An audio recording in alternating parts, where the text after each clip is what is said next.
नमस्कार दोस्तों, आप सभी का स्वागत है आज के एक फिर न्यू कहानी में। अक्सर कहा जाता है मेरे दोस्त कि कभी भी दोस्ती की जाती है यानी बराबरी में, यानी दोस्ती कभी भी बाघ और सियार की दोस्ती अच्छी नहीं लगती है। शेर और लोमड़ी की दोस्ती अच्छी नहीं लगती है। अगर गलती से हो भी जाए तो ये ज़्यादा दिनों तक नहीं चलती है मेरे दोस्त, क्योंकि एक दूसरे के विपरीत हैं।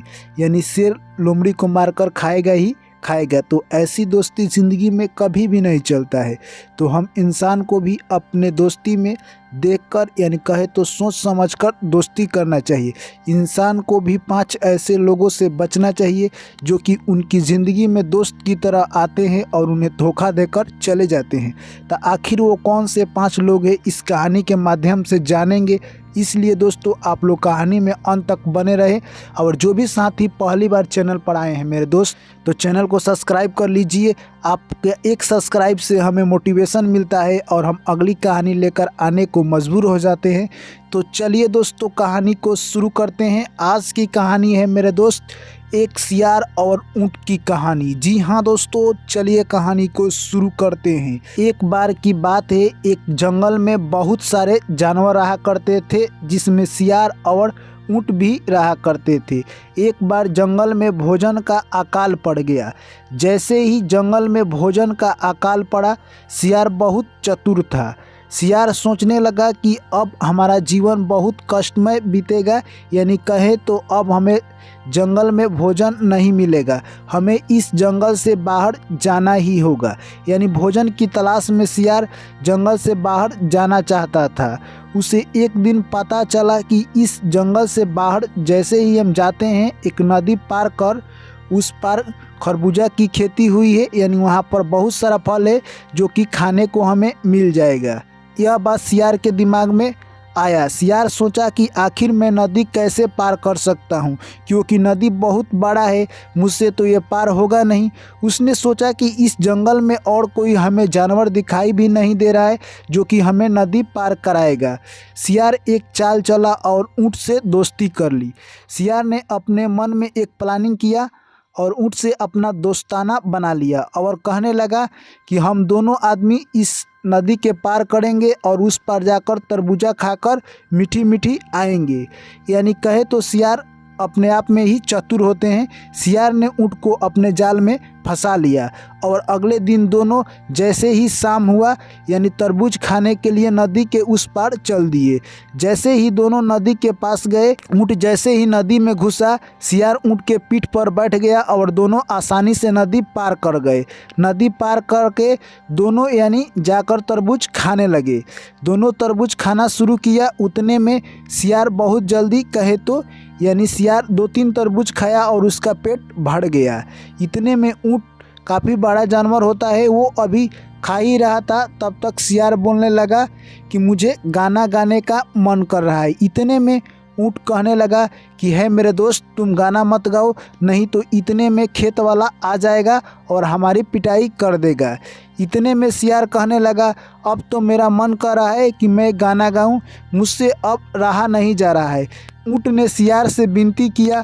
ऊँट सोचने लगा कि यह मुझको पिटवाएगा। ऊँट वहाँ से थोड़ा सा ही खाना खाया और वह चल दिया। दोनों साथ में ही आए और नदी पार कर फिर वापस जंगल में आ गए। फिर अगले दिन सियार बोला कि ऊँट भैया नहीं चलोगे तरबूजा खाने के लिए? इतने में ऊँट बोला कि मैं नहीं जाऊँगा। सियार उससे रिक्वेस्ट करने लगा और ऊँट को जैसे तैसे मनाकर फिर वो दोनों नदी पार कर कर उस पार तरबूजा खाने के लिए चले गए। फिर जैसे ही सियार खेत में गया, 2-3 तरबूजा खाया और बोला कि मुझे मन कर रहा है गाने के लिए। ऊँट बोला कि नहीं, तुम मत गाओ, नहीं तो इसी खेत में यानी खेत वाला है और आएगा हमारी पिटाई कर देगा। इतने में सियार आज नहीं माना और हुआ हुआ करने लगा। हुआ हुआ की आवाज़ सुनकर खेत वाला उठ गया और लाठी लेकर खेत में जैसे ही आया तो देखा कि हमारे खेत में इतना बड़ा ऊँट यानी खरबूजा खा रहा है। ऊँट को लाठी से बहुत सारा पिटाई किया और ऊँट को बुरी तरह से घायल कर दिया।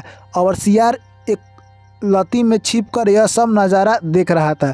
ऊँट जैसे तैसे बेचारा वहाँ से अपनी जान बचाकर नदी किनारे भागा। सियार पहले ही भाग कर आकर नदी पर बैठा हुआ था।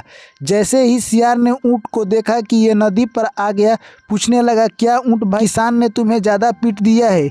इतने में ऊँट बोला, नहीं, तुम अगर नहीं बोलते तो मेरी पिटाई नहीं होती। और ऊँट बोला, ठीक है चलो, अब तो जो हो गया सो हो गया।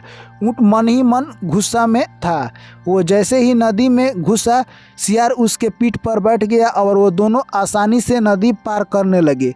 जैसे ही नदी में यानी ऊँट बीच में गया, अब कहने लगा सियार से, हे सियार भाई, मुझे अब लुटवास आ रहा है, मुझे मन कर रहा है कि मैं इसी नदी में लौटाऊंगा।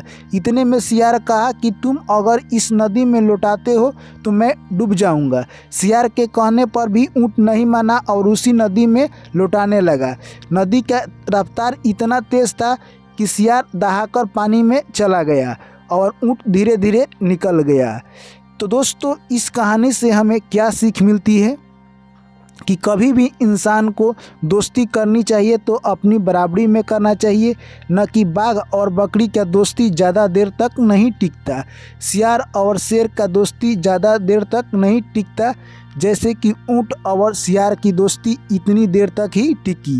यानी इस कहानी से हमें यही सीख मिलती है मेरे दोस्त, कि कभी भी दोस्ती अपनी बराबरी देख कर की जाती है, न कि छोट बड़ में अगर आप दोस्ती कर लेते हैं, यानी बहुत फर्क रहता है आपके बीच, तो दोस्ती ज़्यादा दिनों तक नहीं चलेगा। तो दोस्तों, इस ऊँट की कहानी से हमें यही सीख मिलता है कि इंसान को इन 5 लोगों से कभी भी दोस्ती नहीं करना चाहिए। लालची, दुराचारी, अत्याचारी, लोभी और दुष्ट, इन 5 व्यक्ति से आपको बच कर रहना चाहिए। इनसे आपको ज़िंदगी में कभी भी दोस्ती नहीं करना चाहिए। अगर आप इनसे दोस्ती करते हैं तो आप भी धोखा खा सकते हैं, जैसे कि ऊँट ने सियार के साथ दोस्ती कर धोखा खाया। तो दोस्तों, ये कहानी आपको कैसी लगी हमें कमेंट करके ज़रूर बताइए। कहानी अच्छी लगी हो मेरे दोस्त तो वीडियो को लाइक कीजिए, दोस्तों के साथ शेयर कीजिए, और पहली बार आप चैनल पर आए हैं तो चैनल को सब्सक्राइब कीजिए और ऑल नोटिफिकेशन को ऑन कर लीजिए मेरे दोस्त। जब भी वीडियो अपलोड करेंगे सबसे पहले आप तक पहुँचेगा। और अपनी राय कमेंट में लिख कर जरूर बताइए मेरे दोस्त, क्योंकि आपकी राय का हमें बेसब्री से इंतज़ार रहता है। और आप लोग कमेंट करते हैं दोस्तों तो मुझे बहुत अच्छा लगता है। ऐसे ही आप लोग कमेंट और अपना प्यार बनाए रखें। चलिए दोस्तों, आप लोग से मिलते हैं एक नेक्स्ट कहानी में न्यू स्टोरी के साथ। तब तक के लिए सभी साथियों और मेरे प्यारे भाई एवं बहनों को मेरा प्यार भरा नमस्कार।